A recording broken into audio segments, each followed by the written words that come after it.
Sarge, Joe. I hear I sound distorted or like a robot. Let's play along. Yeah, your mic sounds a little wonky tonight, but that's okay because we're working on some new merch for the shop that says #Blame Joe. But how do I look? You look gorgeous. It always does me so good to see you after a couple of weeks when we talk and message. And then we get to see each other, and it just does me a lot of good. Right? You get all warm and cozy and fuzzy feeling. I absolutely love you. You know, what we've done here it seems to be taking on a pretty interesting and very cool life. I'm just so proud of what you and I have figured out with this Indie Brigade. And it wouldn't be happening if it wasn't for you. So I know I give you a lot of shit, but I think that's part of the shtick. And, and everybody knows I love you. So. I appreciate that, brother. I love you too. And what we're doing here, it is phenomenal. The background work you've been doing the past week, holy crap, going leaps and bounds. We've done some cool shit, huh? Yeah, definitely. From the distribution label to the merch. That's what I was going to say. Touch base on that real fast before we get Mike on. Well, if anybody hasn't been paying attention, then, you probably should, because the Indie Brigade has kind of taken on a pretty exciting life of its own, which is, I think, what Joe and I were really hoping was going to happen when we started this thing up. Our community is filling up with some of the most amazing creatives and wonderful spirits that I've ever had the privilege to meet, from filmmakers to distribution execs. And we've got a very exciting new member that we're going to be making announcements about here pretty soon with regard to publicity and PR and everything like that. And part of tonight's episode is actually going to be a lead up to that announcement. So we're going to start being able to provide a lot more resources to filmmakers that they otherwise do not have access to as part of the brigade. And one of the first things that we announced was our own distribution label. We brought on a good friend of mine named Dean Fernando to be the vice president of acquisitions and distribution for Romero Pictures. And we are feverishly working to put together all of the little details about how to explain exactly what we've got going on. But needless to say, the short version is that we are now, we've got a couple of distribution labels, one under the Romero Pictures banner and then one under the Brigade label.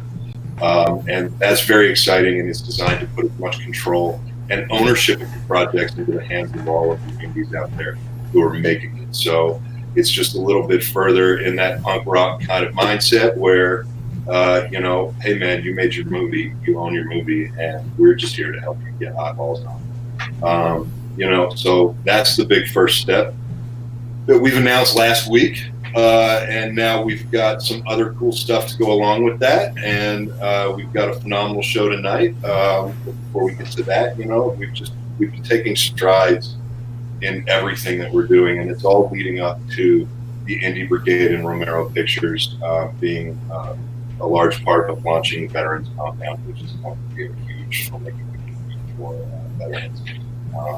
That's really good, just great stuff. And now we've got this new partner that we're going to be announcing, and I'm being cryptic on purpose because we, just like the distribution label, is going to be a big part of it. It's going to open up an actual resource for members of the brigade to work with and learn from one of the top PR guys in the entire world. And so it's extremely exciting. So that's just some of the stuff, Joe. And I think there's a bunch of stuff I haven't told you about yet, too. Like the hashtag Blame Joe stuff. That's probably one of my favorites. I think my wife and daughter have those on pre-order. If you could read this one comment, I'd appreciate it, sir.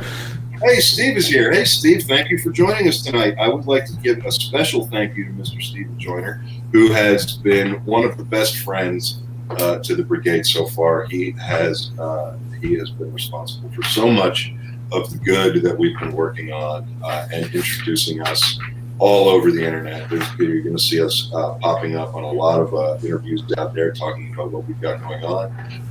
You're going to see Steve's name pop up a lot. He's become a very prominent member of the brigade, and we're so proud to have him and have the relationship there. So very excited that he's here to check it out tonight. Hope we don't say anything stupid. Going to hit a couple more comments before we get Mike on. All already. Oh, that's crazy. Yeah, we got Terry. Happy day after Turkey Murder Day. Thanks for joining us, Terry. I appreciate that. I was actually talking to Terry earlier. He's a good guy. I just met him. Yeah. He's the guy who said he was going to steal Turkey Murder Day. I think he just he did it.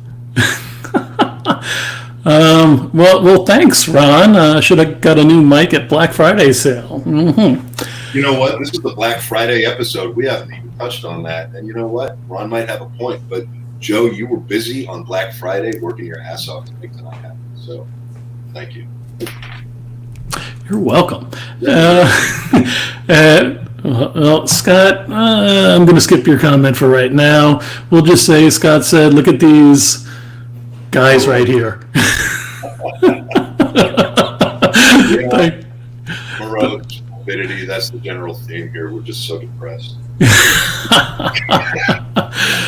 Well, I was speaking to Michael pre-show, and I told him that I was going to butcher his name, so I'm just going to allow him to introduce himself so I don't butcher his name completely. I was trying to come up with some way that I don't even know, so I'm glad that you worked this out because, he's made a great film, and I think his premiere is December 7th, and I'm excited to hear all about that from him. I'm not even going to try to butcher his name either. So I'm going to bring him up, and I'm going to do a little background work. So without further ado, here is welcome, Michael. Hey guys, Michael Anthony Giudicissi, but MG or Michael will do just fine. Thank you for having me. Absolutely, Michael. Thank you for joining us, man. It really means the world to me that you jumped on here so last minute. One of the things, I told you in the pre-show a little bit that Indie Brigade is kind of trial by fire. So a lot of times what we do is we get on here and we just kind of wing it. And a lot of times you'll see me looking down. I'm not being disrespectful. I take notes when my guests talk, and I refer to those notes as needed or if needed. So it means the world to me that you have joined us here tonight. And I think that the film that you've made and the concept behind the way you made the film is one of the more unique that I've heard of lately. And that's why I was excited to have you on here. So before we kind of get into it, why don't you kind of intro your film, tell people about it a little bit, and then we'll talk for a few minutes, and then we'll show the trailer. Yep. So my film is called In Their Own Words, Billy the Kid and the Lincoln County War. And it's essentially a first-person account as if we resurrected Billy and 16 of his friends and enemies and brought them back to modern day and interviewed all of them. And we got to ask him anything we wanted. What happened? What did you feel? What did you do?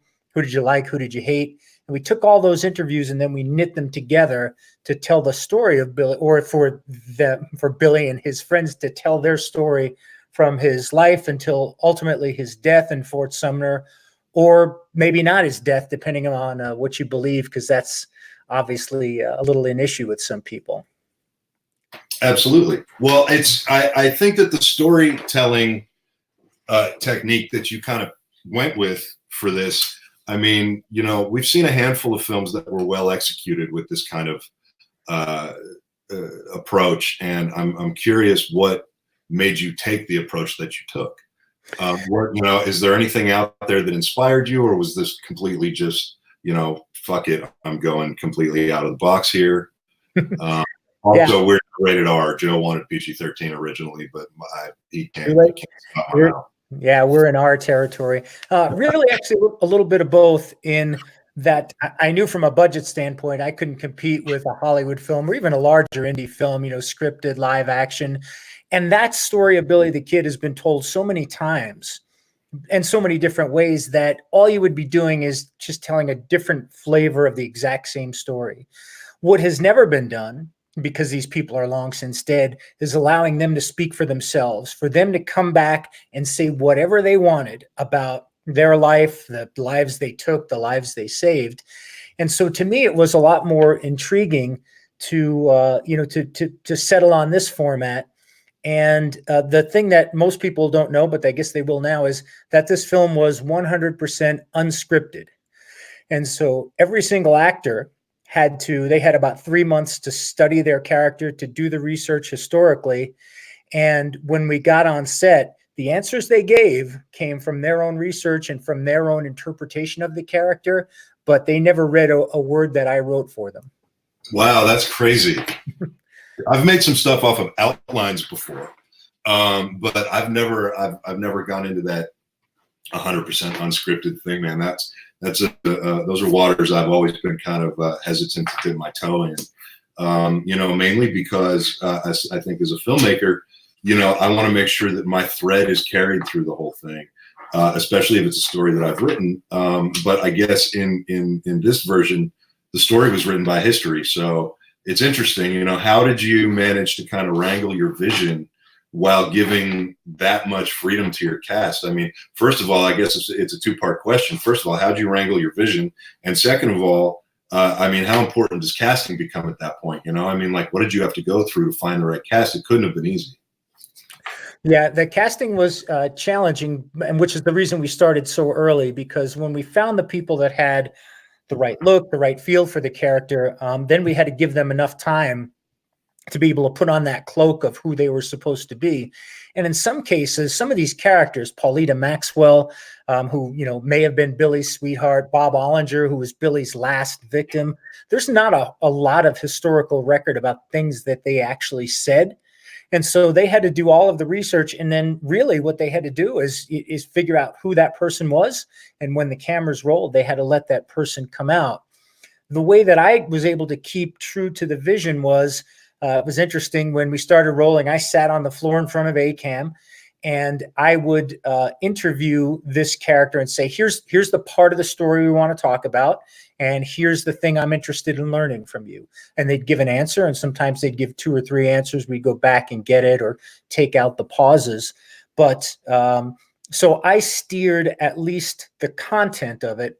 But what I wound up with was 12 plus hours of footage that had to be distilled down to about 100 minutes. And it was months and months and months of editing to get there. Yeah. Oh, I don't doubt it in the least, man. I mean, were there ever any moments where you were kind of worried? Yeah. I was worried. I was worried on 2 counts. The first thing, as you probably imagine, is, do I actually have a film here, right? In other words, did I get enough stuff to capture the essence of this story? And then the second part was, can I actually distill all this to make a film without cutting out so much important stuff? Because we could have made a mini series out of this. We had so much footage. And so on the first part, I wondered, is this going to be a 45-minute, kind of short film? And then ultimately it wound up being something that I had to make a lot of executive decisions on what to cut out and what to leave in. One of the key points is that with a number of these characters that didn't have a lot of historical record to work with, they said things that may or may not actually be true. There's nothing historically to disprove it, but there might not be anything to prove it. And a lot of those things we left in. So there's going to be some eye-opening confessions maybe in this film that historians might not expect. That's really cool. I just think the whole thing is such a cool, creative sort of punk rock approach to storytelling. You know what I mean? How did you tell us a little bit about kind of your life and career leading up to deciding to make this film and make it this way? It's kind of like, before I move on, I want to take a flashback here into your life before this movie. Well, the way I got on my Billy the Kid kick was back in the mid 80s. The Young Guns movie came out, the first one. I was not a Western fan. I lived in New Jersey. I didn't know anything about Billy the Kid. And my girlfriend at the time was just in love with Kiefer Sutherland. And so he was in the first movie. And so she just demanded that we go see it. So I sat there yawning, going, okay, well, let's just get this 2 hours over with. And then on the screen is this story starts to unfold, and you realize it's about some guy named Billy the Kid, which I'd heard about, but didn't really know anything about.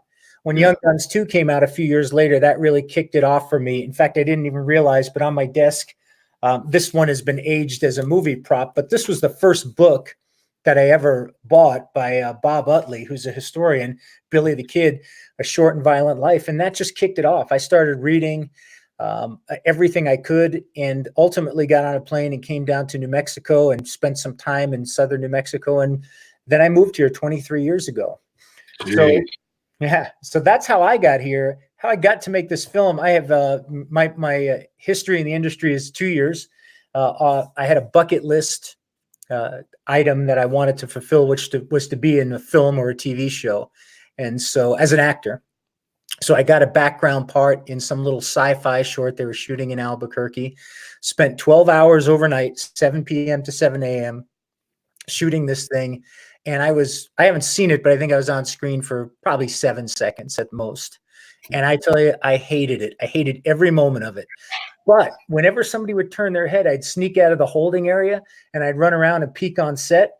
Because to me, the creation process, the choreography of, the AD and the first AD and the PAs and just people moving all around and moving actors was fascinating.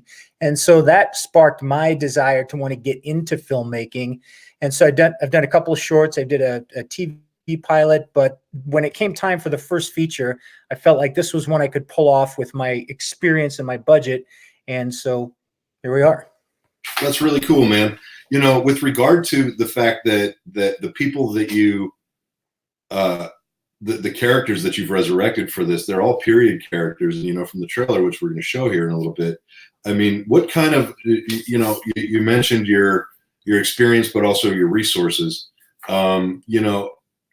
What about that in terms of limited resources? How do you think that this style of filmmaking played into your resources that you had available? Does that make any sense? And did you have a lot of challenges and like headaches over that kind of shit, or did it go pretty smooth? Yeah, overall it went pretty smooth. I had a good crew that really helped out with the scheduling, but we were able to shoot everything we needed other than some B-roll, which we went back out to do in 5 days. Because you'll see in the trailer here that you've got these seated interviews, different sets within the same building in some cases, but definitely within the same area. And so what that allowed us to do was to be able to shoot 3 or 4 actors a day. There's not a scene anywhere where 2 actors interact with each other on the same set. Although when you're watching it, you may think that the actors were talking to each other, or the characters were talking to each other because of the way that we've knit these things together. And so from that standpoint, it allowed us to shoot relatively quickly. We could just roll the cameras and leave all the, the ponderous editing decisions to me later. So that's one of the reasons why I picked this format, because I knew I could pull it off in a reasonable amount of time. But with that said, we got a tremendous amount of help from the village of Fort Sumner, where we will premiere and where Billy is buried. They let us shoot right at his tomb, or right at his grave, which to my knowledge, no other Billy the Kid film has ever happened. Yeah, there it is. Yeah. And then we shot a little bit in a couple other sets in New Mexico, and then one in Texas. That's very cool, man. Let me pause for 1 second here, because Joe has trained me well. What do you want? Unmute your microphone. Nobody can hear your charming little. Well, I didn't want any buzzing or anything going on, so I muted the microphone. So our buddy Scotty has a question. What was the name of the book and the author again? I want to check it out. Oh, yeah, fair enough. And I judge this to be one of the better kind of nonpartisan books. It's called Billy the Kid, A Short and Violent Life, and it's written by Robert Utley, University of Nebraska Press. And that book right there kicked off a lifetime obsession. Yes, it did, for sure. And it's interesting too. You brought up the Young Guns movies. Like, people, when those movies came out, they were bagged on, but they were also loved, and they were even loved by a lot of the people who were hating on them, because they took what a Western had never done before and put, period A-list actors in it, set it to rock music. And they opened up a genre, I think, to a whole new generation of audiences. And it sounds like that's what happened with you when you saw them, because up to then it was, the younger folks, they were watching the older Westerns and saying stuff like, these are boring and blah, blah, blah. But then come these 2 movies that kind of changed that for a while. And Hollywood actually tried to copy it in a bunch of different offshoots, which they never really got right. But those movies, man, they were like a perfect storm back then. I remember when they came out. That was a huge deal, those movies. Yeah. Perfect timing, perfect casting. And I think the thing that people complain about still to this day, the real sticklers for history is, they didn't get all the facts straight. They didn't get all the details straight. And history is valuable, man. everybody's got a different viewpoint on it. So I once asked somebody, hey, that was Billy the Kid, how long do you think it would be? And they couldn't give me an answer. And I said, your script would probably be 3 or 4 pages. I mean, that's all you're going to get. You're going to have to imagine the rest. And so again, that's kind of the reason we said, well, if we're going to imagine the rest, we might as well let the characters say it rather than me write it down. I think it's so cool. You basically just resurrected all these dead folks who were part of this story that people know very little about at the end of the day, and you gave them the power to do this. And it had to be one of the most collaborative experiences.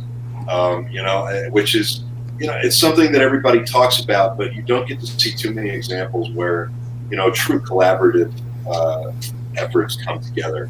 What was that like, kind of collaborating? There had to be a lot of trust. Was there a lot of trust? Yeah, for sure there was, because, I'm expecting, the one thing is I got a lot of messages from the actors after they were cast, and they said, hey, can you tell me specifically what you're going to ask me? And my answer was the same every time. Thanks for asking, but no friggin' way. Like, I want you on the spot to be this person and to act like you were in an interview and you hadn't heard these questions. And so I did really have to trust that they were going to be able to, come back and bring enough factual evidence, enough personality. But man, you watched, especially some of the women that we had that fulfill these historical characters. I mean, they are that person. I mean, there were a couple times on set where I was crying based on what I was hearing, and I was hopefully not loud enough that the sound could pick me up. So I did trust them, and they came through by and large. We left a ton of good stuff on the cutting room floor, but in the digital world, it's it's here. So well, and that leads me to something else I want to talk to you a little bit about it, and maybe we can show the trailer and then. Well, that's what I was waiting for patiently. I didn't want to interrupt. So, you ready for that? I've got this candy for you, Joe. Alrighty then. My name is Catherine Antrim. What would they say if they could give one final interview?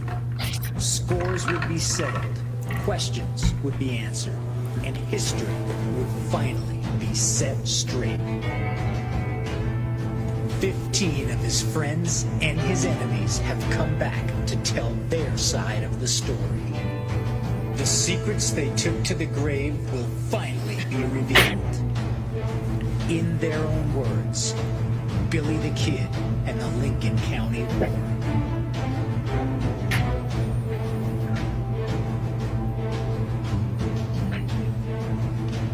What happened to my boys? A bullet to my chest. I will never surrender. Look up, old boy. See what you get.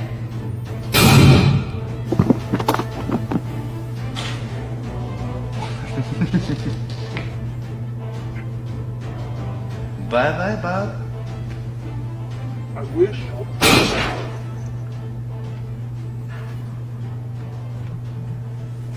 Asking quién es, who are the guys on the porch? ¿Quién es? ¿Quién es? The last thing I heard from Pete was, That's him, Billy.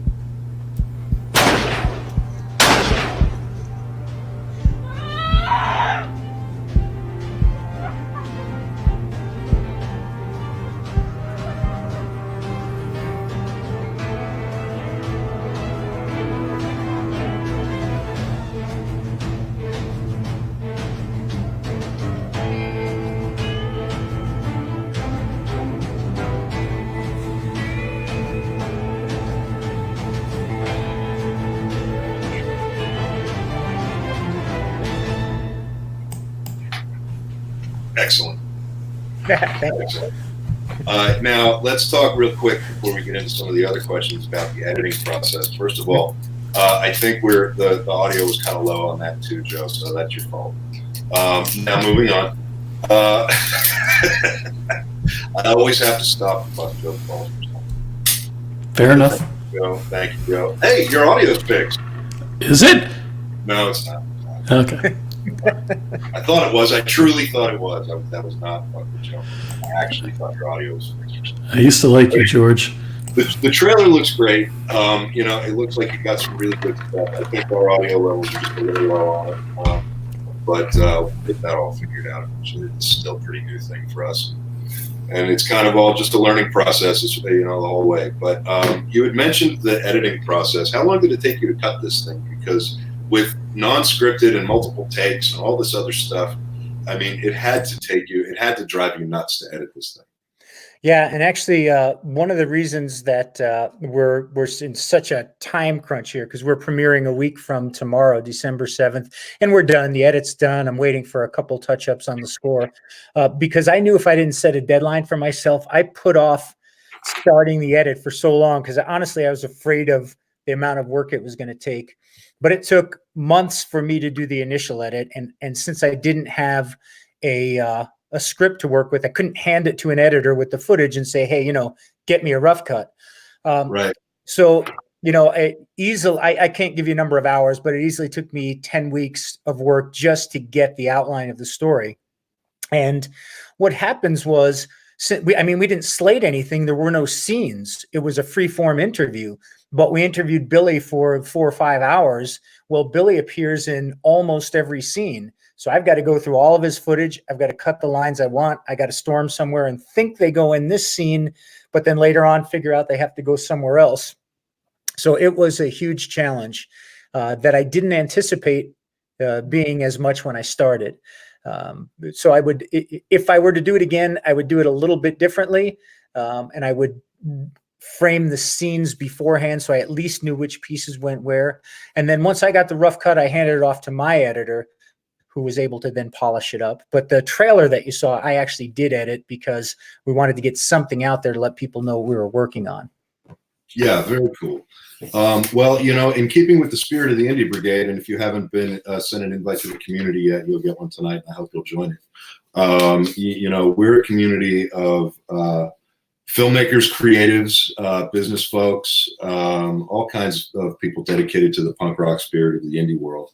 And we try to help each other out every step of the way and everywhere we can. We try to get people to collaborate. We've hooked up bands with movies already. And I don't know how much of this Joe already went over with you about, but we make a lot of connections. That's the whole point. The entertainment industry as a whole operated on personal connections for decades and decades and decades and decades. And that became what's known as sort of the studio system that most people in the indie world kind of are allergic to, with good reason on a lot of levels. But that collaboration and that true spirit of what built this industry back in the day is what we're trying to not only resurrect but keep alive with the Indie Brigade. And so you had said that there are a lot of things you would do differently. I think probably the biggest question that I'd like to ask you on behalf of the brigade, as sort of a teachable moment. You had mentioned that you would frame scenes differently, being that it's non-scripted. But I mean, can you drill into just a little bit into some of the learning moments that because a lot of people out there try to make films without a script and they try to just kind of run and gun, but you've done it very successfully. And I think it would be cool for the community to kind of just know a few things to look out for, some big, slippery slopes and landslides that they might face when out there trying to sort of, do that punk rock thing and just get stuff made. What's some shit for people to look out for and really, really stop and think about twice before they roll camera? Yeah, great. Yeah, I'd be happy to share. As noted, I think that you would want to go into it with an idea of what the scenes were, or at least the main ideas for each scene or part of the movie, and would want to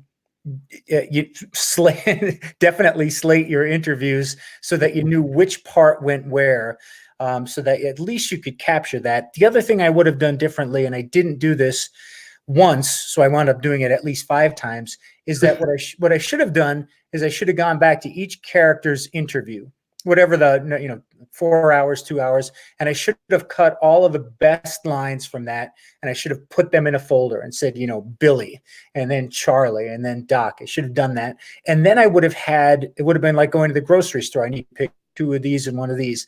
But I didn't do that because I thought, no, this will be easier if I just follow the chronology of what their answers were.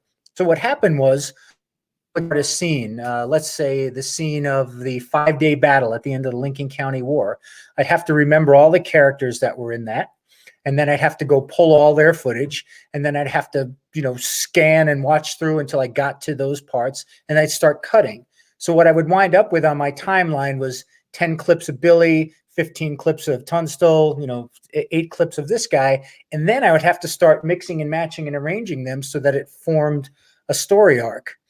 That seems relatively simple, except when you do the next scene, you realize that some of the things you didn't use and didn't save are in the next scene. So I had to go through the entire process again. I'm in this same section of footage. I got to cut, and then I got to mix together. So I certainly could have done a better job of that.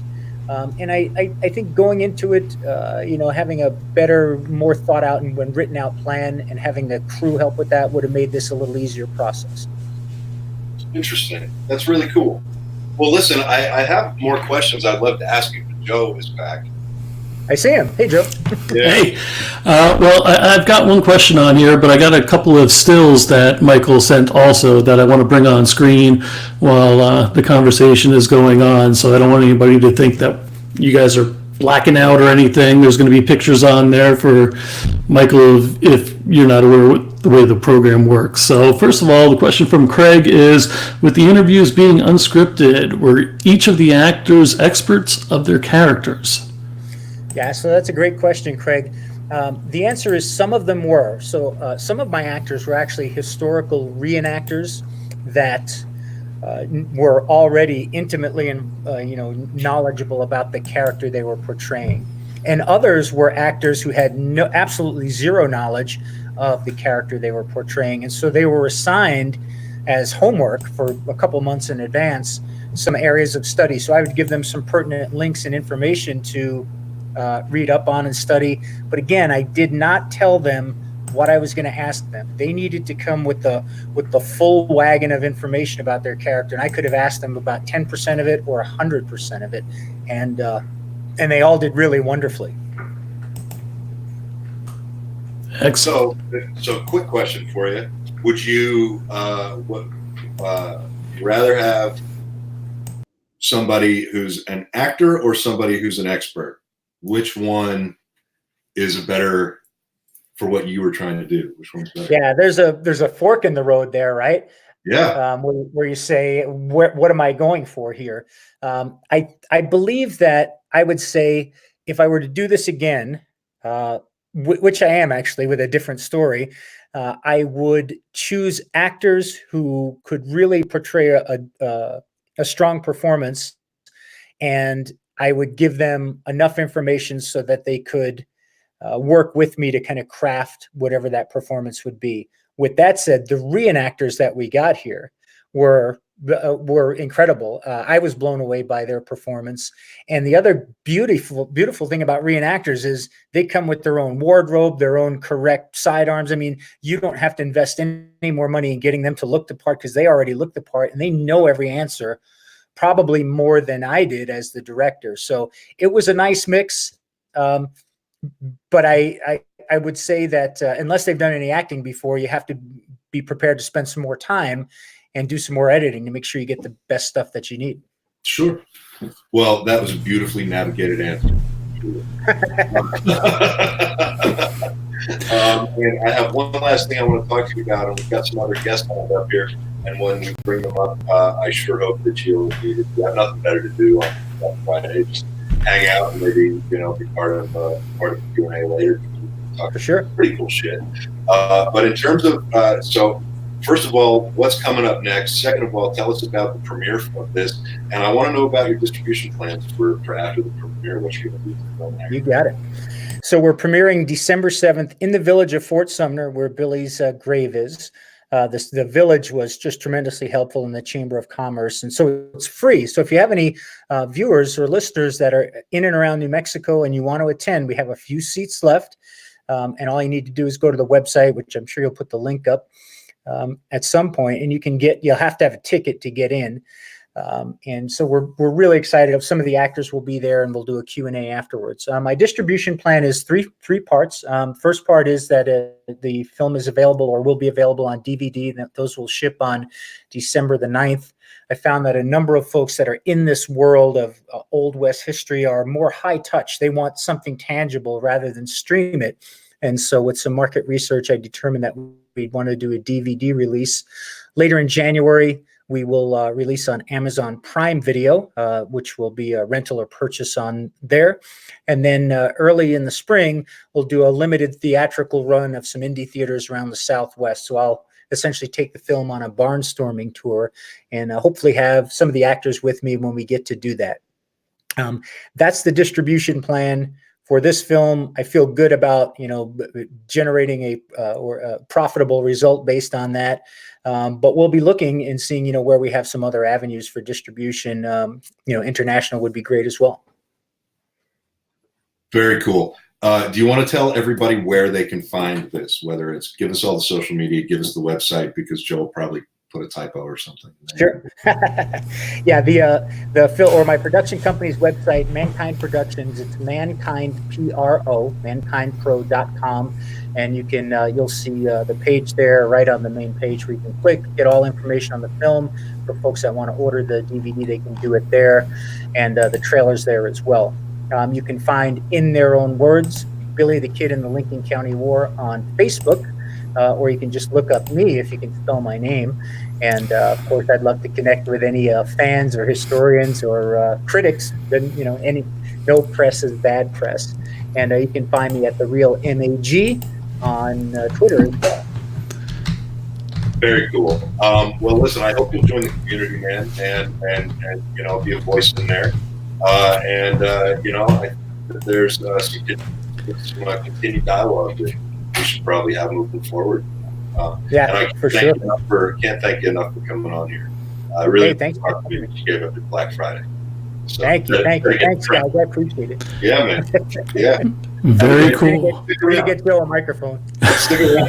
I love it. Every guest catches on so fast. Now, you see, ladies and gentlemen, if you buy merchandise from Indie Brigade, it'll go to a new microphone. That's it. All right. Thanks again, Michael. Good night. Thanks, guys. Thanks, Michael. That was cool. Is my mic still bad?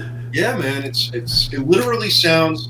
You ever see somebody on stage with like a hand mic and they get too close to it where it sounds like they're talking up on it? That's what it sounds like. It's great. Damn, I'm really not liking this. All right. Like running software updates or doing any, bullshit. Messed up. Wow, that wouldn't be professional, would it? Anyway, I'm going to bring Pat up, and let's see. I'll let you introduce Pat. Pat Jankiewicz, how are you doing this evening, sir? Not bad, George and Joe. How are you fellas? Awesome. We're great. We don't care how Joe's doing. Well, yeah, I'm going to bow out because apparently I have a bad mic right now. Pat, it is so nice to see you. We've been talking on the phone a lot lately. It's nice to see you, even though we can't be in the same room. It's nice to do it this way, man. Thank you for coming out Black Friday. It means the world to me. The pleasure is mine, George. Thank you for having me. Absolutely. First, I think it's important that we introduce you, and I generally ask my guests to kind of do that because everybody seems to speak better about their own stuff than somebody else. So if you wouldn't mind just kind of filling everybody in on who you are and what you do, and then we'll go from there. Okay, sounds good. I'm a writer in Southern California. I've written for Fangoria. I write for Titan Publishing. I write for Infinity. I write for Star Trek the magazine. I write for Star Wars Insider. As an actor, I've done about 35 national commercials. I'm in the first $6 burger commercial. I've done Coca-Cola, Dippin' Dots, Geico. I've done about 35 commercials. Besides that, I've written about almost 4 books as soon as I'm done with this one and get it off. And just a little bit of this and that, Yeah, and you know, one of the favorite stories is, first of all, we met years ago at a convention in LA, but you also worked with another Romero. You worked with my father, which is I did. Yeah, no, I did a Japanese TV commercial with your father. A guy named Mike Deek and I were picked by your father to be the main zombies. Your dad also gave me this. Again, I'm from the Midwest, where your dad is like Spielberg. You know, people in California aspire to be Spielberg. People in the Midwest want to be your dad, and now Sam Raimi. You know, because I'm from Detroit. So even Sam Raimi told me it was your dad who really was what he was aspiring for in the first film. Yeah. And I did a commercial with him, and he gave me zombie lessons. Your dad actually told me how to be an effective zombie.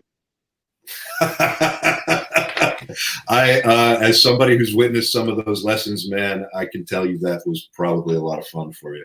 It was fun for me. It's weird. So he goes, I hate doing this shit. I hate doing this. He goes, put on the phone. He goes, I told everyone, walk like this. And he does like the Frankenstein pose. And he goes, and when I said rolling on the next shot, everybody did the Frankenstein pose. So your dad hated it, but he would have to give every zombie a different lesson. Otherwise, he said they would all do the one thing he showed them. You know, it's so funny because, like, I picture that entire story in. I'm sorry, I don't mean to just laugh. I just, it's kind of interesting. It's really funny. I didn't thought. I'm going to bring up some pictures, if I may, because there's some pretty cool stuff that Pat has done, even though my mic sounds like crap. I apologize. Okay, first of all, Pat, I know there's a story behind this. Please tell us. Or can you see that, Pat? Oh, where, oh, right there. Okay. That's from the Falling in Reverse video I just did. Popular Monster. I'm a wheel eating a bunch of cops. Nice. I'm 6'9", and I grew up on horror movies, so I do a lot of creature gigs as well. So that's Popular Monster. We shot that last month. It has 1.5 million hits on YouTube already. I'm aware of gaming a bunch of people in a police station. That's awesome. So is this affiliated with that? I think everyone should be aware of it. Oh, yeah, that's Olga, and that's Hunter Larson. Olga on the left with a beautiful Russian last name. She designed the monster, and the girl on the left in my tattered clothes. That's cool. Where can people go to see it? You said it's got 1.5 million on YouTube. What do they look up to see it? Look up, go to Falling in Reverse's website, or just punch in Falling in Reverse on the Popular Monster on YouTube. Look them up. Listen, tell us a little bit about, because we're going to transition into the Q&A portion of tonight's show pretty soon. And you know what I'd love to talk to you about is just the access that you've had, and the life that you've led is such an interesting one, and you've gotten to really be you've gotten so personal with so many people in this business for them to open up to you as a writer for so many outlets and the books you've written. You know you've done some phenomenal pieces, man, and people just seem to kind of open up to you kind of in ways that they don't open up to other people. And, you know, I'm curious, like, how did you end up kind of going down this path and saying, well, I'm going to write these books and I'm going to talk to all these people that nobody ever gets to talk to? How did you decide on this life? Well, I'm like you, I'm from the Midwest. I'm from Michigan. And as a kid in Michigan, you know, being a movie fan in Michigan, movies were like 3,000 miles away. And then my father bailed on the auto industry and went into aerospace. So my family wound up moving when I was a teenager. in California, and at school in California, people were still talking about movies like 3,000 miles away when they were really just 15 minutes, you know? Yeah. And one more, make more. There was a spokeswoman who would do all the movies, you know, sell all the materials for government stuff. It was Judith O'Day. Yeah. You know, so Judy O'Day, and when I was in college, I did a local movie show called Janky Goes to Hollywood. And Judy O'Day, God bless her, came on my show. My brother Don and I, my cameraman Terry, we met Judy O'Day in the park, and she couldn't have been nicer, you know? Yeah. Oh yeah, she's a sweetheart.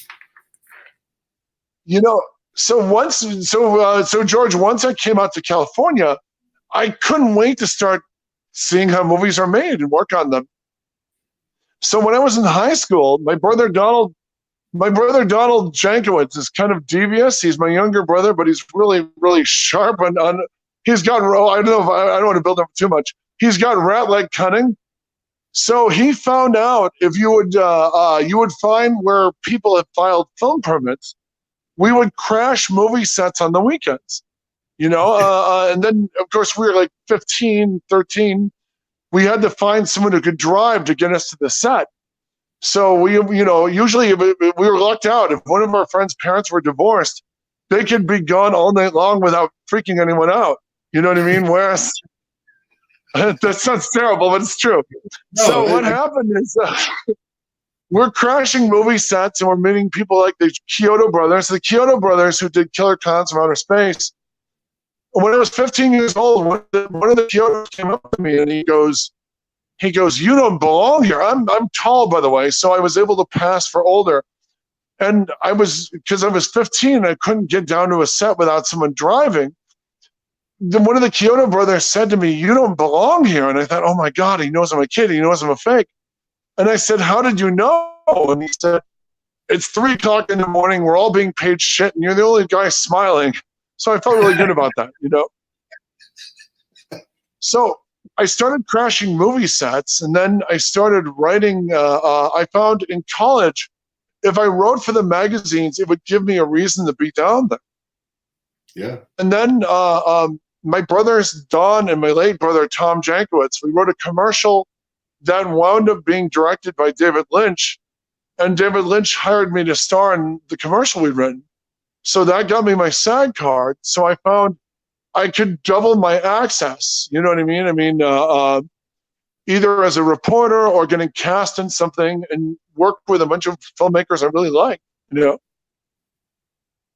That's very cool. You know, it's funny because these days I don't think the idea of crashing a set is something that crosses a lot of minds these days. You know, I used to crash sets all the time because most of the time I would spend with my dad was, you know, at a studio or somewhere, you know, where there was a set to crash, and I would do just that. And I would hear somebody in some department say, "Where's my fucking this?" or "Where's my fucking that?" And I would walk over with it and hand it to them. They'd say, "Who the fuck are you?" And I'd say, "I'm Cameron." You know, they'd be like, "All right, well, go get me this." And I'd go, you know, next thing you know, I'm running for various departments, and that's kind of how I started on some of the sets. You know, after going to, I went to. George, that's a great question. Did you get bitten by the bug before you went on sets or after?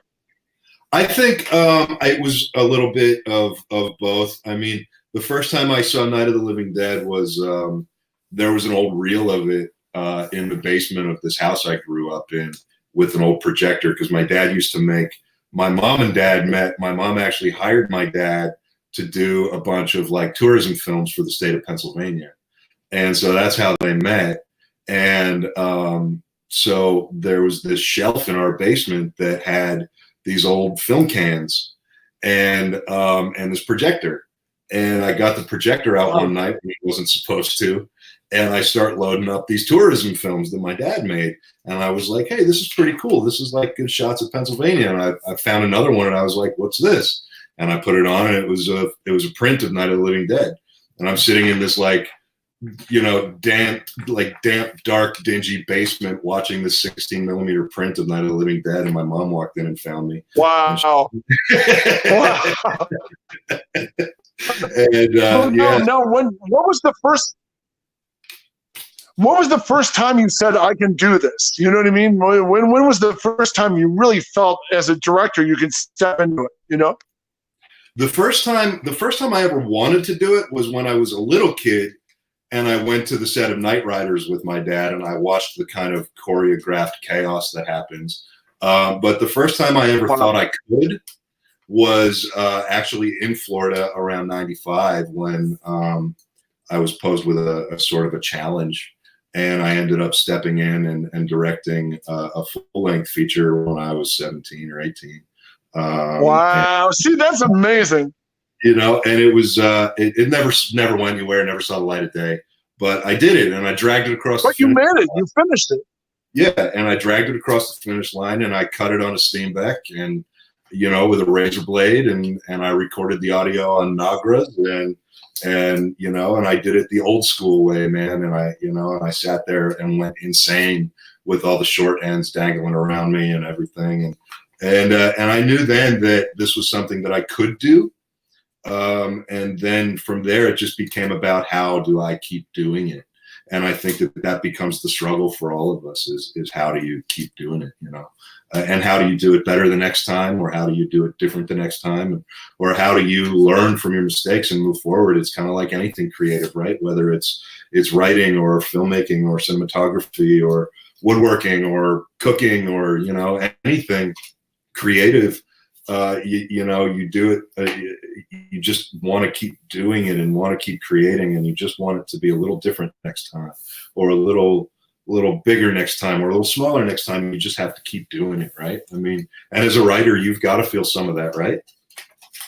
Oh yeah, easily. You know what I mean? I mean, getting in isn't the hard part. Staying in is, That's right. It's, what do they say? It's not what opens the door for you. It's whether or not you can stay in the room, right? Right. You got to stay at the party, man. Yeah, and then they also, the other thing I tell people is the only business where you can die from encouragement.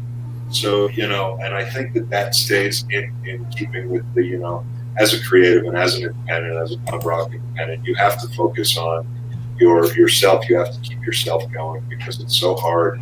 It's such an industry where so many people will try to stop you. Are you there? It's true. I mean, but to me, you making a movie at 17, I mean, I love that. Were you terrified, or were you just knew you could finish it?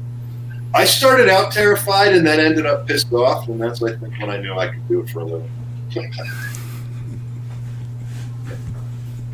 Yeah, see, to me, that's the exciting part. I mean, you made a damn movie at 17, Yeah.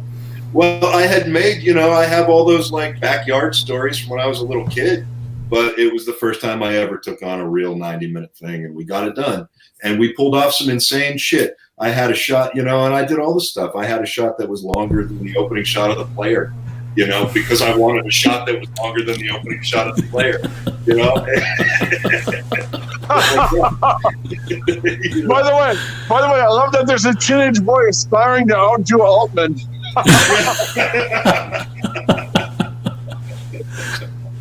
It was a nightmare. It took us 2 days to set up the shot and 10 minutes to get it. So that was when I was lucky, but to me, I mean, that's lucky. My big brother Tom did all these Super 8 movies. We started doing all the Super 8 stuff, so we're already kind of inculcated into that. Yeah. And then one summer, he made friends with an Australian kid who was passing through Michigan named Mark Savage. Do you guys know who Mark Savage is? I do not. Yeah. Okay, Mark Savage is this great Australian filmmaker. He's done stuff like Sensitive New Age Killer. My brother and him met as kids, and he just showed us some new tricks, and it was like the Monolith in 2001. After Mark was done, our movies improved by quantum leaps. Yeah. it's funny when someone shows you something, and it's funny you bring that up too, because that's the whole point of the Indie Brigade.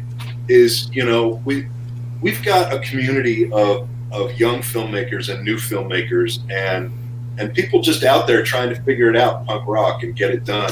And it's people like you and a guy who's going to come on in a minute named Mick, and everybody who's been a part of this community so far. That's what we're all about. We're about showing those tricks to the new guys. You know what I mean? And giving them the information that people like you had to sneak around. We had to steal our knowledge, man. Like if we wanted to learn something, we had to steal it because we weren't invited. Yes. Yeah, if you're crashing the party, nobody's going to show you how to do anything unless you pick it up fast. That's right. And so that's what the brigade is about. It's about spreading that knowledge and teaching. So I'm thrilled that you're here.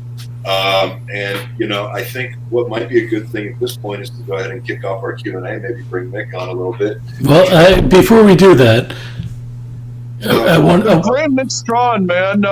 His work is amazing. I mean, Buffy and everything else. Good. I'm glad that you complimented him because he doesn't have a big head and he doesn't know that he's good. So maybe he'll come on in a good mood this time. He's not ego-driven whatsoever. Before we do that, though, Mick started out. The Hidden was his first friggin' movie as a PD. I can see Mick in the background doing this. He's like, yes. So he's down there. Before we do that, though, Pat sent me some stills of his books that I really wanted to flash up real quick if we could, and touch on those for a couple of seconds. So the Buck Rogers one. So tell us about this. I'm sorry, Joe. I'm straining to hear that. I heard a question, but I. Go ahead, Joe. Ask your question. I don't know if he can actually hear me or not because of my mic issues. Okay, George. Yeah. What'd you do, Joe? I didn't do anything. I hit my mute button for a second. Internet connection. Okay, how about now, Joe? Can you hear me? Yes, absolutely. So I got the Buck Rogers in the 25th Century book pulled up. What can you tell us about that? Well, it was one of those things. It was a ripoff on Star Wars, but it was a really charming ripoff on Star Wars. And when I did the book, there'd never been anything on this series, and I found out there's a huge cult following. I mean, it runs on MeTV every Saturday night across the country. And when I pitched this book and they wanted the book, finding the stories, the book started with an interview with Aaron Gray. I did an interview with the actress Aaron. Remember her? By the way, great title. I called it 20th Century Fox. Yeah, especially the one episode when the dude and her. Yeah, okay. Yeah, Space Vampire. Listen to me. Yes. Hey, by the way, Joe and George, not to let you down, she's the world's hottest grandmother now.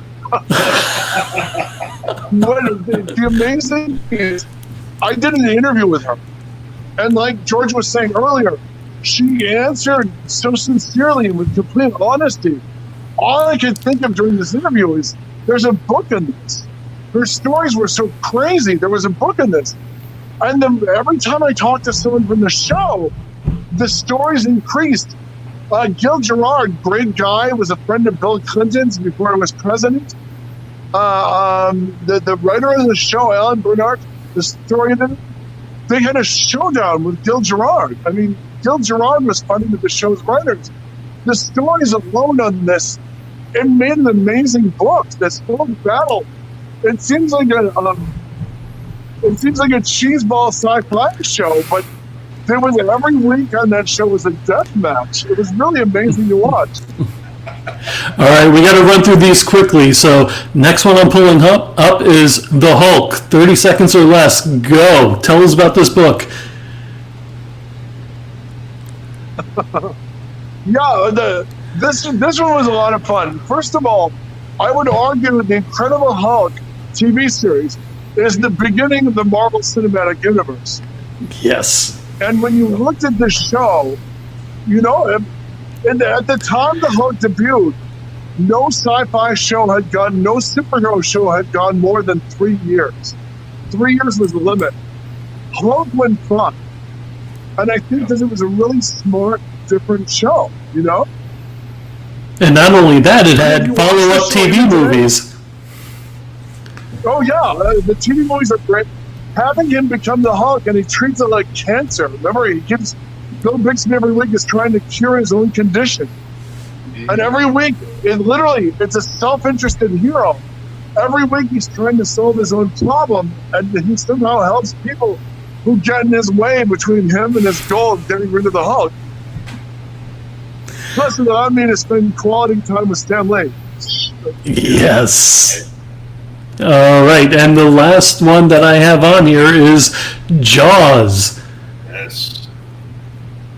All right, boys. I am the firm conviction that Jaws is the greatest American film ever made.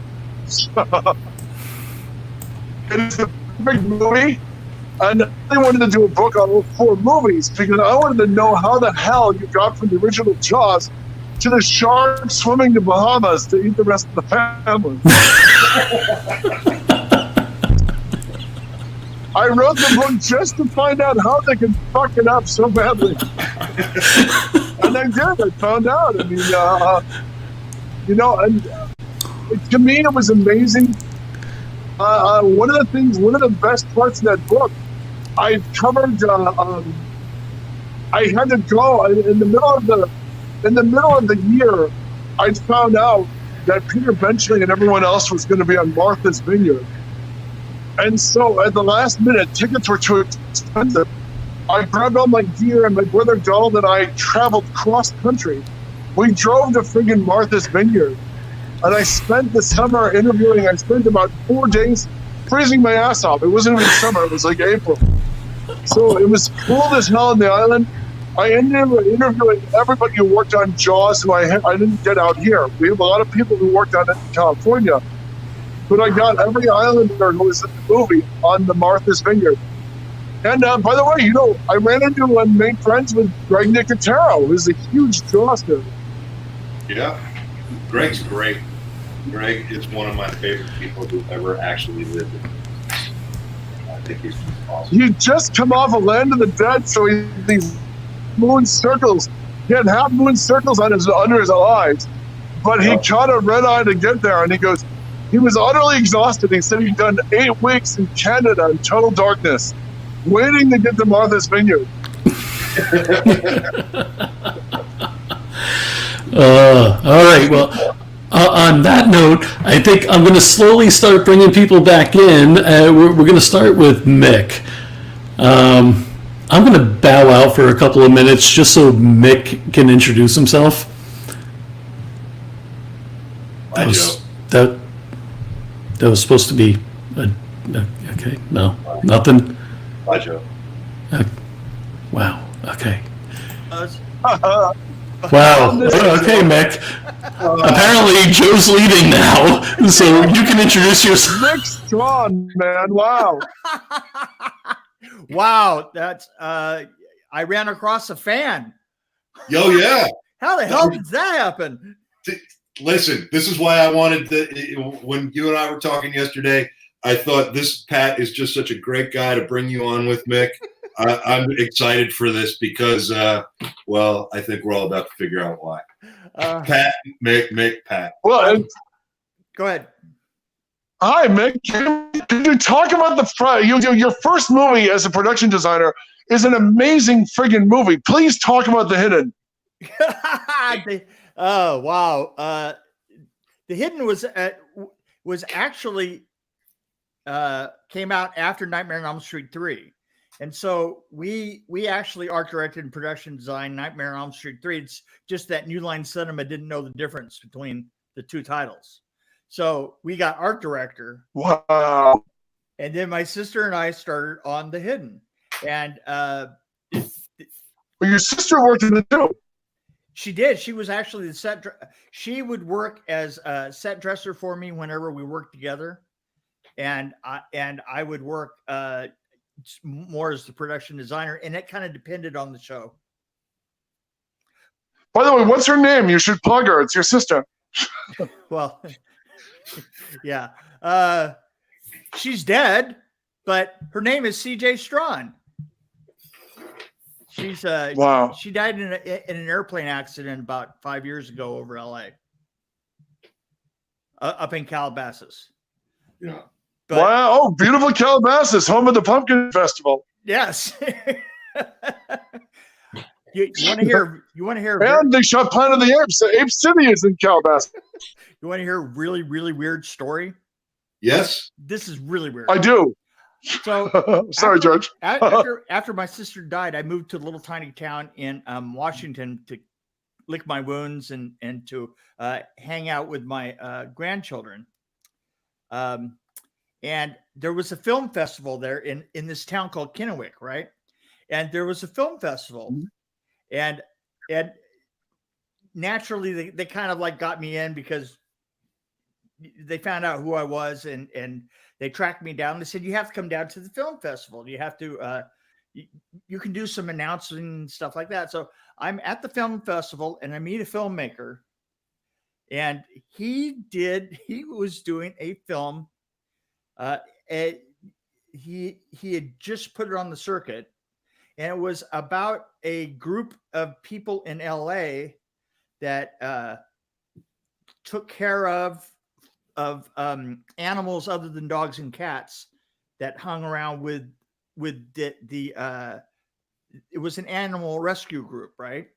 And they like bobcats and stuff like that, and they did an animal rescue thing, right? And I'm not kidding. He and I hit it off, and he says, "Hey, listen, I'm getting an award today. Come on down. And you can sit right by me, you know, in the theater." And they had this just nice theater that they had set up for it, right? And I'm sitting there, I'm sitting next to him, and so they show the film, right?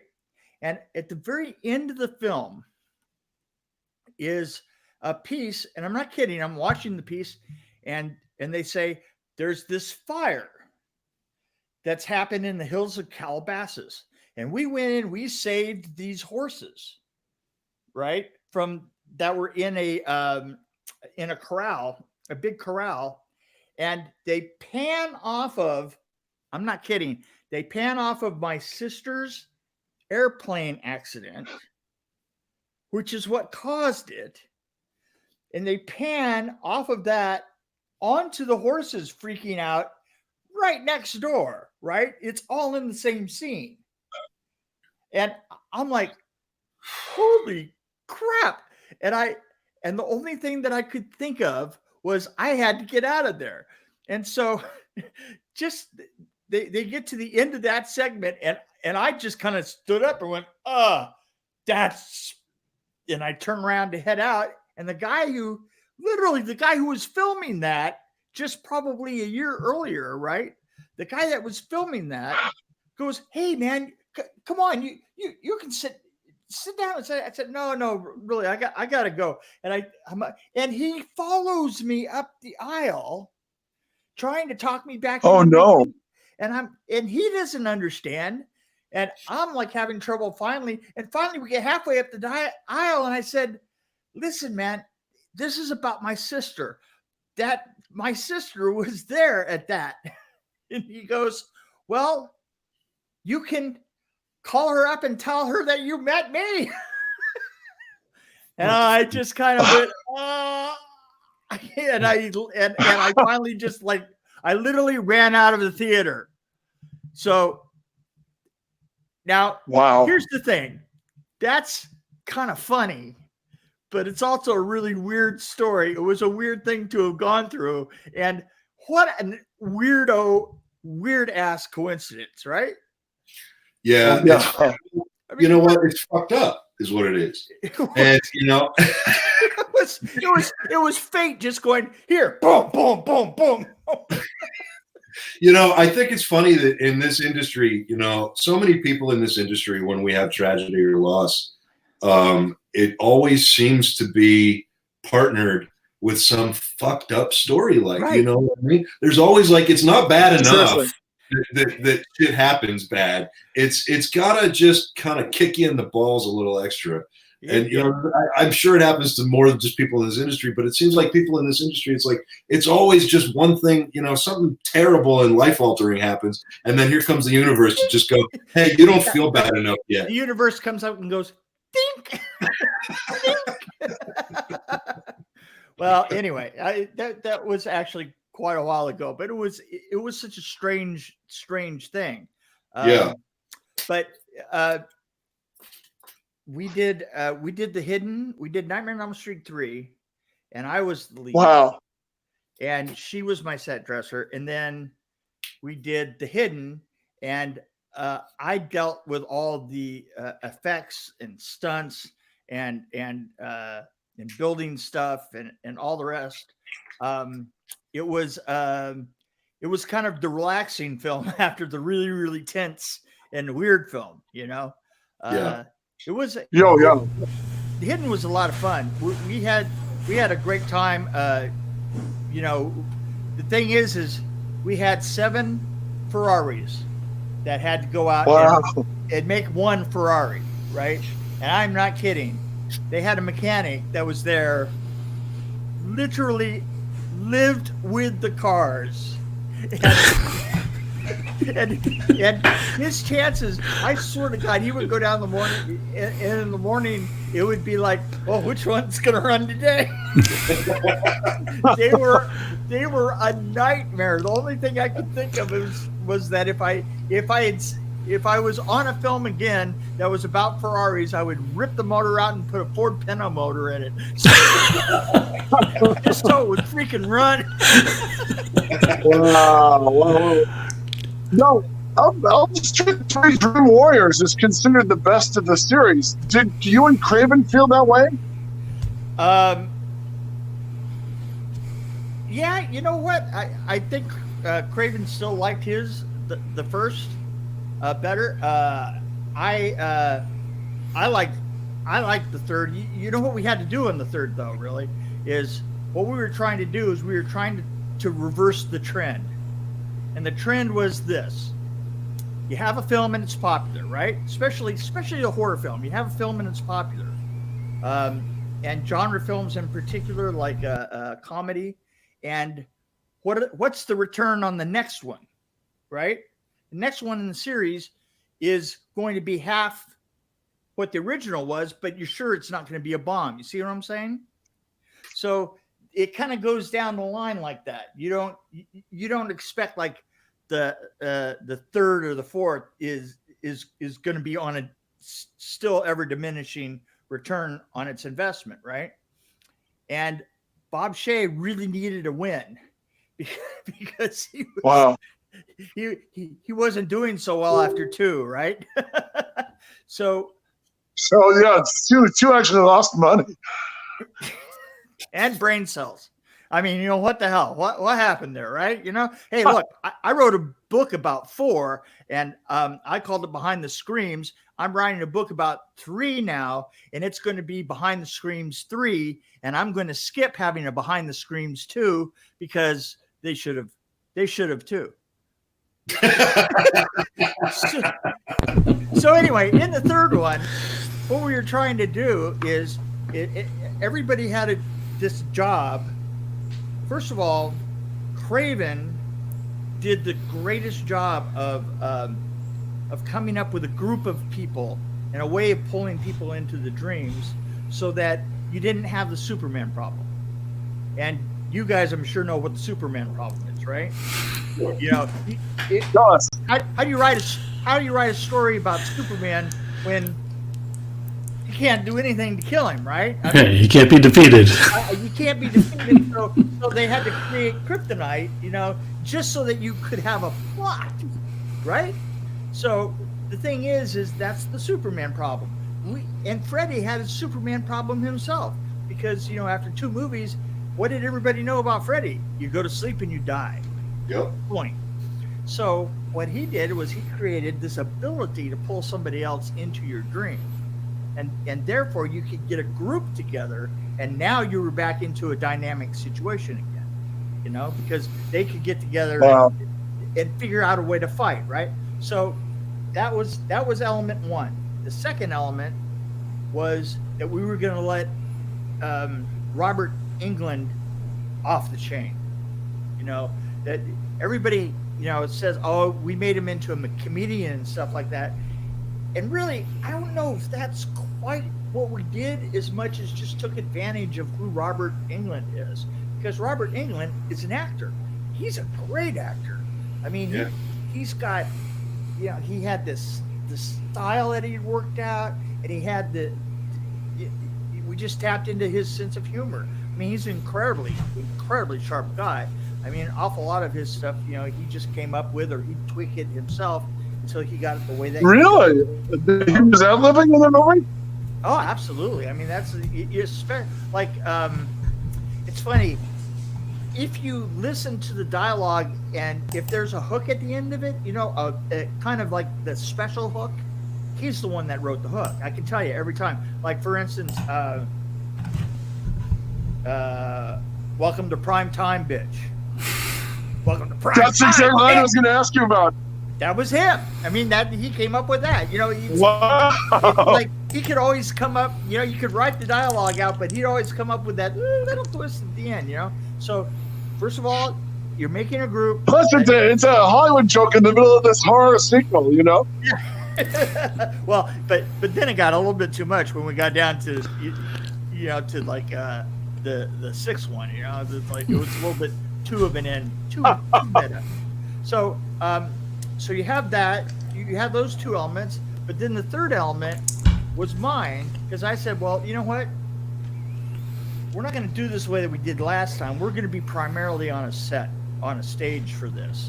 And when we go into a dream, we're going to go into a dream. You know, we're going to just blow everything out and use our imaginations, just like filmmakers do. Say it ain't so. Hey, by the way, George, Dean is watching also. He's joined us. Hey, Dino.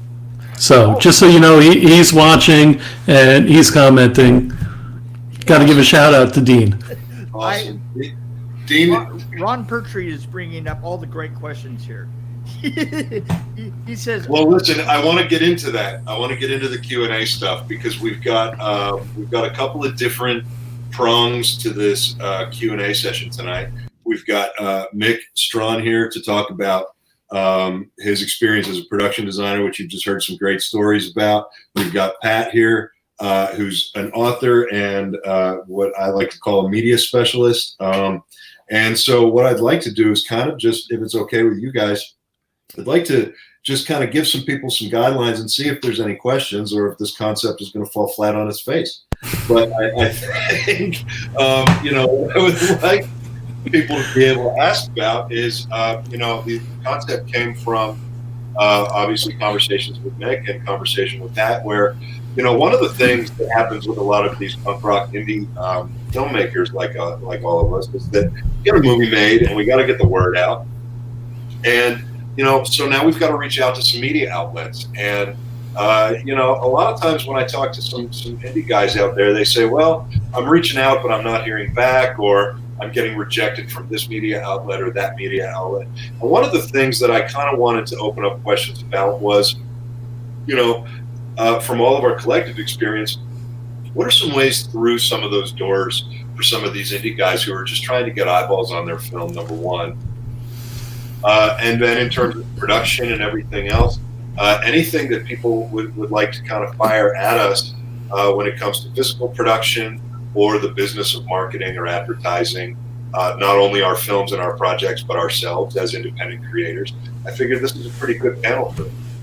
It absolutely is, but I have to interrupt if I may.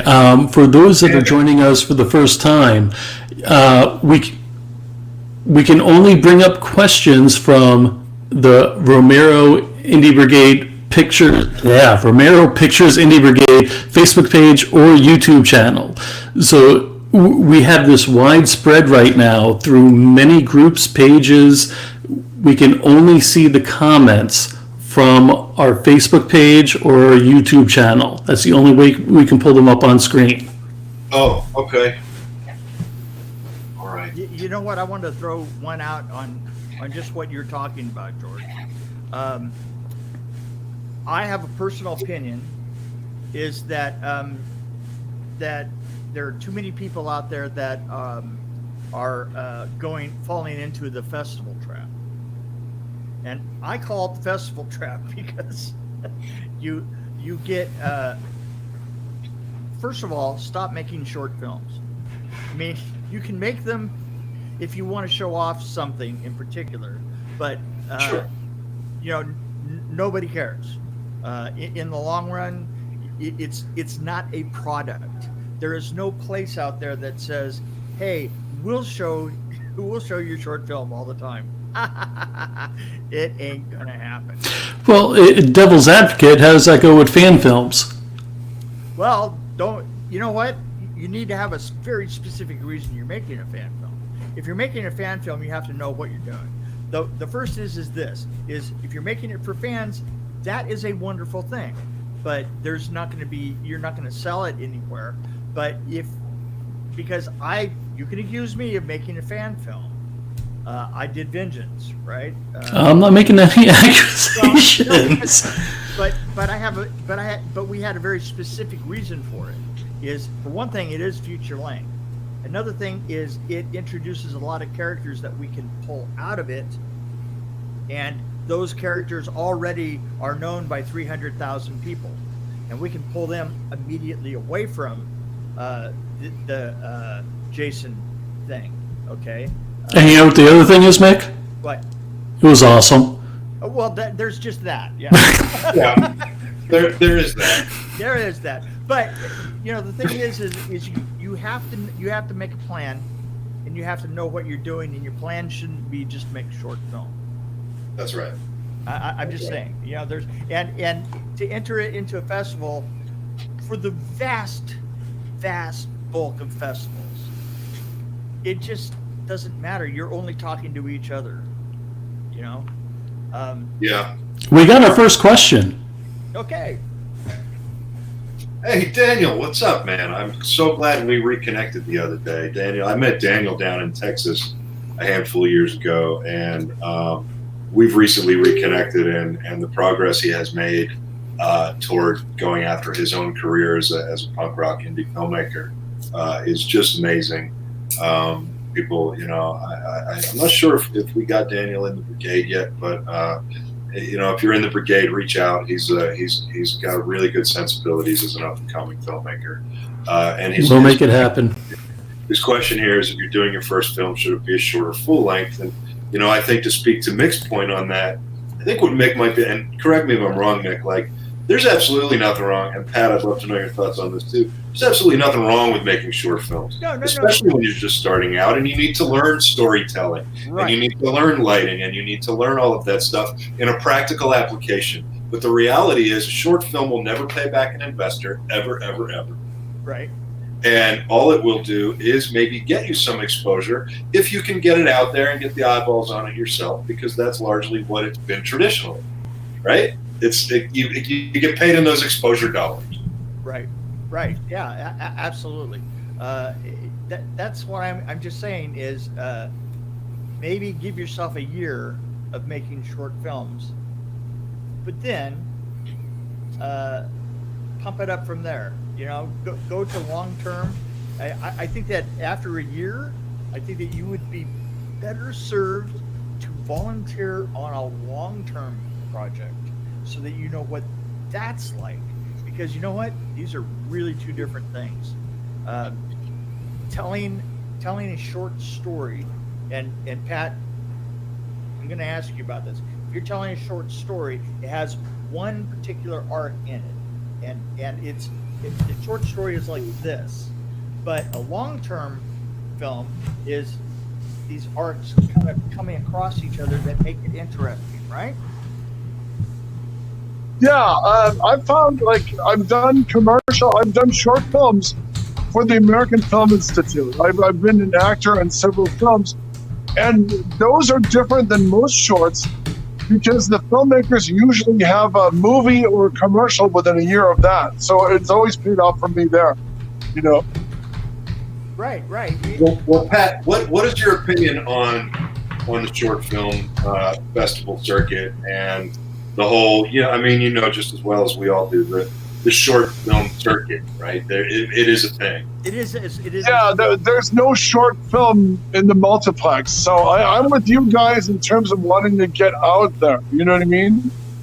I mean, big, good, better, and different. A full-length film seems like it would be a bigger hand than, a bigger help to your career than a short. But a great short at the AFI, at the American Film Institute, the shorts that really grabbed people. It was like 8 minutes long, and a woman would direct this amazing short. It would have her directing commercials within a year.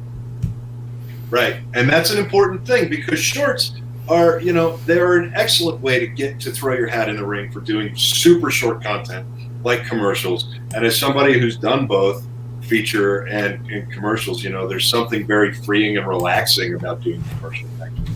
Because you get, a movie you put years of your life into, a commercial you show up in 2-3 days, and you get that creative sort of itch scratched, and you get to go home. Right. I'm just saying, number one is this: is that the battle. We're coming up on a time where we're going to have so many ways to release films. There's going to be such a need for it out there because you got, all these different streaming services are now going to start looking for films. They're going to start looking for stuff that's already made and in the can. And the thing is if you do a long form film and either take the loss or just do it for your investors and then move on to the next and move on to the next. If you're good at what you're doing, if you're meant to be in the business, eventually those are going to be your product also. That's right. That's a very good answer. It could be just my point of view on this. It could also be the fact that even as I went on a fan film, I made absolutely sure that A, it was a long form, and that B, that we had a plan for using it and how we were going to use it to jump to the next stage. And you guys know as well as I do that is totally what this business is about. Well, the next stage. Nick, you just put out the second release of that film. What film is that again? Vengeance? Yes. Yeah, 2.0. Right. Okay. Well, yeah, but yeah. Long story in that. Anyway. Oh, okay. Fair enough. The 2.0 is the finished edit with the sound works and everything. Unfortunately, what we were trying to do is we were trying to make a deadline of Friday the 13th. Okay. I'm not 100% sure that I would have gone for that because I preferred to dump it to release it on Halloween as a complete and finished film. Yes. So basically we have 330,000 hits on a film that isn't really finished. Is that all? And 6,000 hits on a film that is really good. But you know what? The thing is this: I'm helping get it out there and get films attached to it with Brown Space Films and stuff. And now I have that one for them to look at, right? So. Well, absolutely. And with the licensing issues and everything with Friday the 13th, I mean, it was a phenomenal film. Guys, please check it out. Whether you see the first version or the second version, any Friday the 13th fan will absolutely love it. Cameos, and it's great. Yeah, it absolutely is. But, you brought up an interesting point that I want to talk about real quickly because you said that the first version has all these hundreds of thousands of hits, and the second version only has 6,000 hits. And, I believe, and Pat, I'm curious for your take on this as well, is, I think that's, it sounds like a textbook case of maybe putting out too much marketing too soon before it was ready, because now you marketed the early version as opposed to marketing the finished one. I completely. Now everybody's already blown their wad, right? and they're not going to go back and watch it again. So, yeah. Interesting choice of words. So how do you get? So how do you gracefully go remarket? No, yeah. So how do you remarket? How do you, in your experience, take something that everybody showed up for the first version, but now you want to get the second version into as many, if not more, viewers? How do you gracefully go about approaching media outlets to kind of get the word out there again? And also the other thing is about these type of films. I wanted to ask you guys: doesn't it pay to mess with someone else's IP? I mean, doesn't it limit where you can show it? You know what I mean?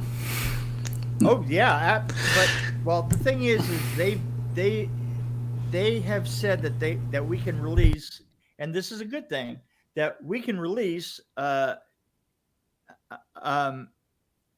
as long as any dollars that are made go to a charity.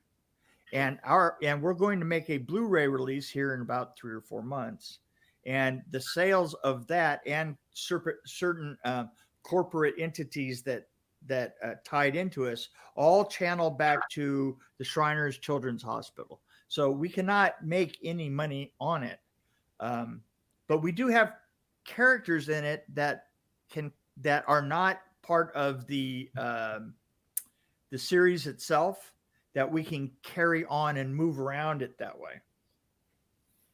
And we'll be doing something with those. I found this on the web first itself. But and move around it that way. Check it out. Sorry, my phone is actually talking to itself. Hello? But yeah, that concerns me. Oh. It concerns you? I mean, in what way? Well, I mean, like you'll see somebody like the Pink 5 films were embraced by Lucasfilm. They were charmed by them, the Star Wars shorts. Oh yeah, and then you saw Paramount. Oh, good. They yanked it, right? Paramount went after the Star Trek people. Remember that? They went after guys doing Star Trek fan films.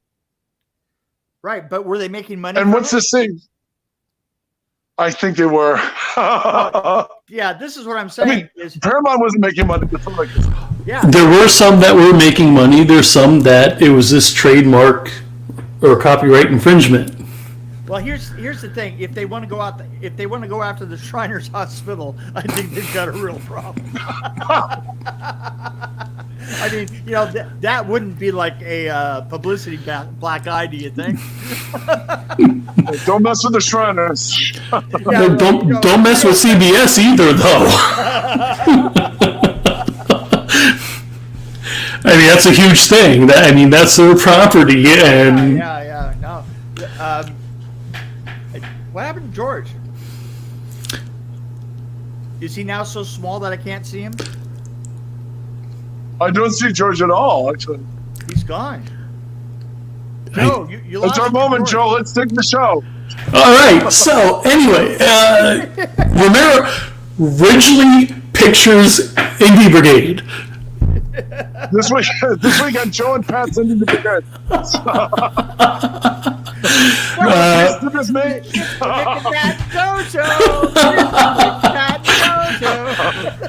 Wait, Nick. The second time I had you on my show, you did Meet the Feebles, the theme song.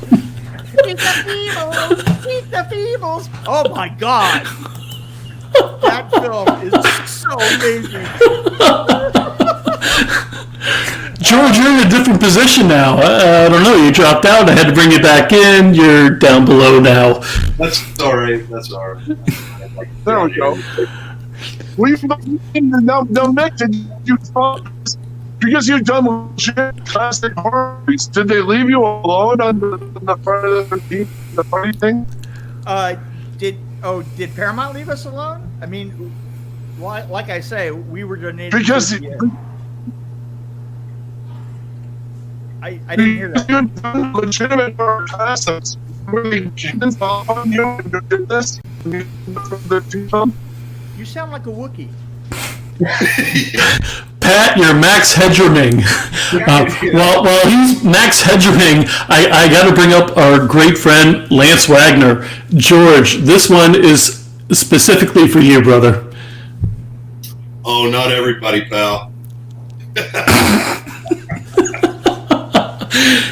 George, everyone on the screen has hair. What the fuck?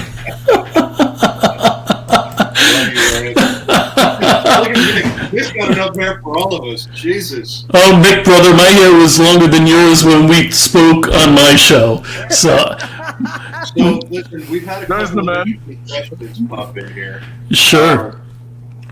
Craig asked a while ago. I know filmmakers who make films use social media and crowdfunding to finish their films and to sell to the same 2,000 to 3,000 fans. They do the film festivals and get some added sales. What would be an alternative? And I think that you didn't specify if you're talking about short films or long form films, but yeah, look, there is a lot to be said if a filmmaker finds a repeat and return audience of 2,000 to 3,000 fans for an independent filmmaker. That is, that's a well that you keep going back to. And I don't mean that in some callous sort of financial way. I mean that in a, if you've got that kind of loyalty as a filmmaker, that's what it becomes about. And I think that instead of pursuing alternatives, if you're lucky enough to find 2,000 or 3,000 fans for everything you do, you need to kind of instead of worrying about growing that, you need to cater to that. And if you want to grow and expand beyond that, do something different, find more fans. But those are the kind of things that, again, reaching out to media with the right approach and getting some right advertising and coverage and things like that about having that initial fan base or that rock solid of a fan base. The people in the media, people like Pat who write about you guys for all these publications, those are the people that will get you a bigger audience. They'll help expand that 2,000 to 3,000 into 5,000, and they'll help a new audience find you. And what do you guys think about that? You know what? Any way you can do it. That sort of rant is totally my opinion, and and for what that's worth, I'm hanging out with you guys. Yeah. What do you think about that? If somebody finds a pool of 2,000 to 3,000 people, do you stick with that? Yeah. I mean, I'm absolutely good with that. But the thing is I just think that out there, working on a series or working in a long form film is where you get serious and it becomes a product. And and honestly, I'm just used to dealing with products, Yeah. Listen, I get it. We're all doing this to make money eventually. We're all making products. That's all this is. That's exactly it.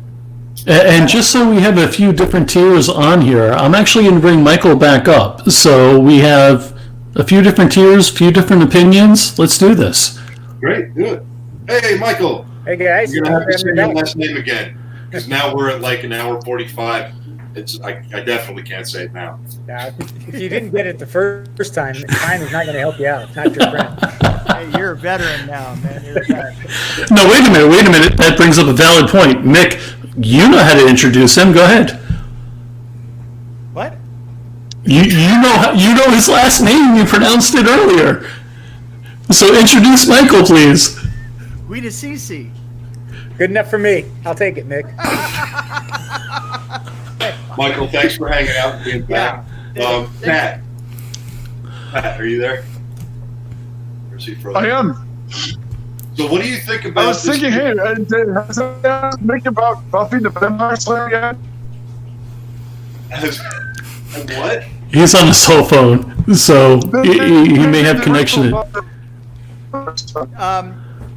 You know what? In the end, I was on it for a very brief with Josh. Josh hired me, and then we worked on the show for 3 weeks, and then we got fired. Wow! And I came back and did a bunch. I did a bunch of rigging on the show later on, but it wasn't my normal thing, and I had to leave with him. You know, the director usually takes most of the heads with him when he goes. Yeah. Joe, what'd you do to Pat? Yeah, not Joe's fault. That's Joe's fault. That may be Pat's phone or internet connection, brother. That's not me.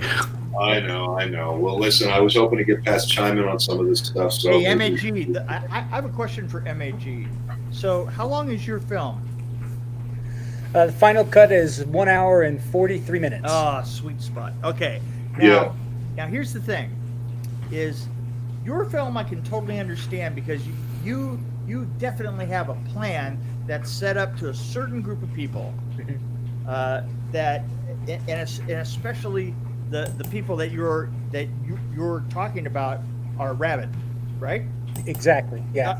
I mean, finding a rabid fan base like that is just awesome, and it's clean. You know, nobody's got a copyright on things that happened in the West back then, and here I am just talking about. I sound like I'm talking about just business, but when you look at wasting a certain amount of your time doing your film, and I have wasted a lot of time doing film. A lot of time. But here's have a plan. Damn it, have a plan. Well, right, but here's the thing, and I'm actually happy you're talking more business than anything because, one of the things, Michael, when I asked you what your distribution plan was, you actually had a clean and clear and concise answer. A lot of filmmakers don't, and that goes back to what Mick was saying earlier, which is the fact that so many people, the business of this business is so it exists in a gray area, right? And that could be you walk into a meeting and it's somebody you're meeting with is having a bad fucking day because somebody ran over their cat, and then that translates into the next 5 years of your life because you have a shitty meeting with somebody. Right, and that meeting is forever associated. So, the business of the business is an important thing that we talk about here at the Brigade because not enough people think about it the right way. And what's interesting that Mick picked up on about your distribution plan is that you are going after a specific, like laser targeted market with your film, and to use Mick's term, it's rabid. It's a rabid fan base. And, I'm interested to know how you, obviously with the content and all, but, how did you kind of sift and filter through the fringes of that to kind of get such a laser focus on your target demographic? Yeah, it's actually fairly easy with the reach of social media, and the kind of the broadness of the internet. So you can look. Facebook is a great tool for this. In any subject matter, you can find a group that's affiliated with that, or multiple groups, and then you can look for the members, and you can kind of look at how many are duplicate members of other groups. And so when you look at this Billy the Kid thing, we're talking about many thousands of individuals who on a regular basis are interacting about this subject. And then there's message boards and different websites. So that was the first way. And the second way is after I finished the trailer and we put it up for people to see on Facebook and YouTube and Vimeo. On Facebook, I took $100 and I ran it as an advertisement, a sponsored post. And I picked out a demographic and said, we're not a demographic. I want people that are into Westerns, that are into history, that are into Billy the Kid, that kind of stuff. And then Facebook runs this and they tell you exactly how many desktops you wound up on and who those people are, how old they are, what their gender is, where they're from. And so for $100, it was a great investment for me to understand that my audience is 60% men, 45 to 65, and 40% women in that same age range. And if I aim right down that pipe, that's where I'm going to find most of the fans and people that would purchase or watch this movie. That's interesting. And Pat, are you back with us? I am. Thank you. Welcome back. I'm happy you're back. And we've been talking with Michael here about him using Facebook and literally spending $100 to figure out exactly what he needed to figure out.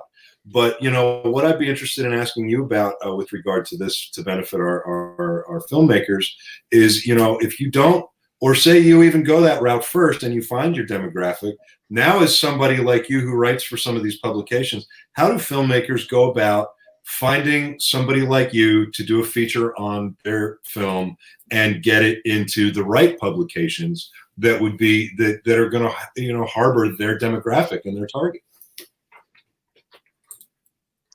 Well, I think the main thing is to attract attention to your project. I mean, speaking with my journalist hat on, we're eager to cover something. We're eager to cover something that gets us excited. You know what I mean? And so you approach the journalist. If there's a journalist in a magazine you like, approach them directly. Some of them are flattered by it. Yeah. So literally, just Let reach them out. access and see. Sorry. Yeah. No worries. I mean, the great thing, especially in the horror genre, and you're the guy who did the Billy the Kid movie, right? Yes. Yeah. I mean, what you should do is start approaching go to Barnes and Noble, and there's several films dedicated. There's several books dedicated to the Western culture. Start there. Ring a bell. You approach those magazines. Let them know you have a Billy the Kid movie. It looked interesting to me. The trailer was cool. What you said about it was interesting. So start approaching them, and then, I mean, Billy the Kid is one of the big legends, and there hasn't been, as you noted, a Billy the Kid project of any magnitude since the Brad Pitt movie.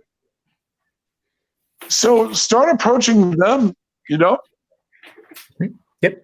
Yeah. And the one thing I can tell you is that probably because of the subject matter, we've actually had a pretty easy time getting coverage from the local and regional press. So we've been on the You're in the area, right? Yeah, several times we've had the evening news pick it up when we announced filming or casting updates.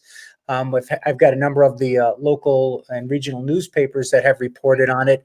And as kind of a little, I guess you'd call it a stunt, Billy was, if he was killed just before midnight on July the 14th in 1881. So we released the trailer at midnight on July 14th of this year, but I did it from his gravesite in a live Facebook broadcast at midnight, along with the city councilor. And, stuff like that, a couple newspapers came out and covered it there. So I just believe on, asking for what you want, be relentless in reaching out, respectful, but relentless to journalists, let them know you've got a story, and stay in touch with them. I haven't found anybody that said, hey, I don't want any more news about, an upcoming film. And it's so far worked out. We're getting ready for a big slew of press releases Monday, just a week out from the premiere. That's just great. I think that you got a great line on this. Thank you. Yeah, I really do too, man. You've got your shit together, and it's really nice to see. Because it is punk rock indie, and there are a lot of us out there who are just starting out, who don't really think that way yet, and So that was kind of my goal for tonight, was to kind of try to give people just a little bit of direction on how to potentially think outside the box when it comes to their film. And Mick, how many times have you seen filmmakers get so caught up in the filmmaking of their filmmaking that they, everything else goes out the window, right? And nobody, but then they're left with this great, beautiful movie they made. And alone. Nobody's ever seen or will. That's right. No, it's so true. You gotta do that secondary leg work, man. It's the most important. It really is. And it's just as much work as making the movie. Oh my God, it's way more work. I mean, it also has a way more nebulous quality to it. Yeah. Oh man, ain't that the truth? Oh boy. Yeah. Well, I gotta go, guys. So. Yeah. Absolutely. I'm just wrapping up. Can we just go around, since Mick, you got to jump? You want to tell people where they can find anything you're working on? And you know what? I got a book called Behind the Screams, The Dream Masters Revealed. You can go to behindthescreamsbook.com giudicissi.com and order it. You can always DM me on Facebook and leave me an interesting message, and I'll add you on. And yeah, As I normally do. get a hold of me. Awesome. Mick, I love you tremendously. I'm so happy we've become friends in this whole process. Oh yeah, one of my the friends that I've made, but I love them all. But you become really special to me. I'm gonna make it so you can grow your hair back. And to think, Mick has never said this to me. Oh, no. I love you, Mick. Thank you for coming on tonight. Have a great night. And till next time, man. See you guys. See you, buddy. Mike, do you want to one more time real quick? Tell everybody where they can find you, what you're doing, where they can find you. Yeah. If you can connect with me on Facebook, I'd love to meet any friends, fans, or other filmmakers and network. But you can find more about the film and some upcoming films at Mankind Pro, PRO, mankindpro.com. And that's where all of my clearinghouse for films and casting calls and everything else will be. So, guys, thanks for having me on. It's been a blast. Really enjoyed it and learned a lot. Thank you so much, Michael, for coming on tonight. I appreciate it. I'm sorry I called you Mike a minute ago. You said Michael. So, Michael, thank you so much. Have a great night, buddy, and we'll see you next time. Thanks, guys. See you. Pat, you want to tell everybody what you got going on, what's next for Pat, and where can people find you? Tell us about your own show and plug your stuff, man. Oh, yeah, please. Thank you. Thank you, George. I do a podcast, The Jeff and Janky Show, with my co-host, Jeff Sargent. I'm a pissed-off cave monster running on all fours in the next Danny Trejo movie, The Prey, Legend of Carnoctus. I play Carnoctus. You won't recognize me. I look like a monkey spider thingamabob. I'm also in the new Star Wars Insider. I'm in the new Star Trek. And I have a cover story in the next Infinity. I have 2 other projects coming up. I can't announce them yet. And George and Joe and Mick, thank you very much, you guys. It was a blast. Pat, thank you so much for coming on tonight. It really means the world, man. It's not often that the pleasure was mine, George.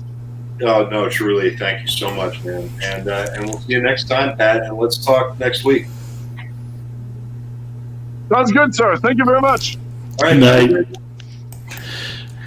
So, Dino's been here, man. I've been trying to flash.